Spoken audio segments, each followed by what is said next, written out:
Last night on News 13 at 10, we told you about the senseless murder of a young Bay County woman, a murder that happened 40 years ago. Renee White was just 24 years old when she was stabbed to death at the Lynn Haven Insurance office where she worked. Well, tonight, you'll hear from Renee's husband, who was widowed that day, as to why he now wants people to know Renee's story. My most memorable thing about her is she was always had that smile, and she was always happy. I never saw her where she wasn't smiling or, you know, being receptive to anybody that came around her. She was a really outgoing individual, really good person. Randy White lives with the memories of his wife Renee, both happy and tragic. In the nearly 8 years they were married, Randy and Renee were deeply in love and truly happy. But that changed on June 14, 1982, when 24-year-old Kyle Barrington Bates, a delivery truck driver from Tallahassee, tried to rape Renee in the Lynn Haven Insurance office where she worked. She fought back, and Bates stabbed her to death, then dumped her body in the woods behind the office off of Highway 77. He was convicted of first-degree murder and sentenced to death. He's been sitting on death row ever since. And for him to take her life and then for him to have life is really difficult to live with. I'm not one of those people that I want to go out and, you know, let's kill this guy. It's the fact that the sentence was handed down through the state, and he did take a life, and I think that he should have to pay for his life also. Randy is not alone in his frustrations. I don't understand. We talk about, you know, we have the best system in the world. Well, our system may be the best, but it's still not that good. And I believe we either need to have a death penalty or don't have a death penalty.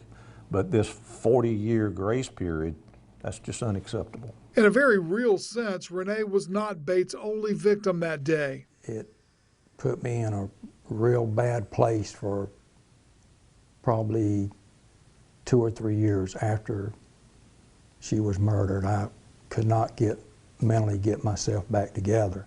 I became a hermit. I wouldn't go out of the house. I stayed to myself. I wouldn't make friends. I was even scared to make friends because I didn't want to have those same feelings I felt when I lost her. Randy got some help and was able to resume his life. He moved away from Bay County for more than a decade, but relationships were still difficult. I stayed single for 14 years. I swore to myself I would never remarry. I did not want to ever have to go through that and those feelings again. Randy did meet someone and remarried. He and his wife Jennifer have been together for 33 years. Still, she's supportive of the feelings he still harbors for Renee. I've had people say, you know, you should be past that. And I'm like, what people need to understand is I did not divorce Renee. We were together.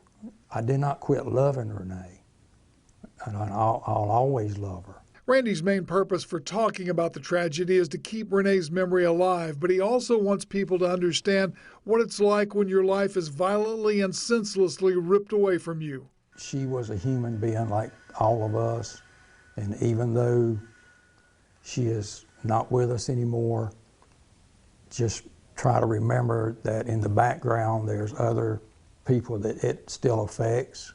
Even though I go on with my life, I never get past that part of my life, and I never will. It was Randy's wife, Jennifer, who emailed me last week and asked if I'd be interested in telling Randy and Renee's story. Now, they asked me because I've been doing this a pretty long time here, but what they didn't know when they contacted me is that I knew Renee. We went to Mowat Junior High School together, and she truly was one of the sweetest souls I've ever known. I can't thank them enough for allowing me the humbling experience and opportunity and privilege of telling her story.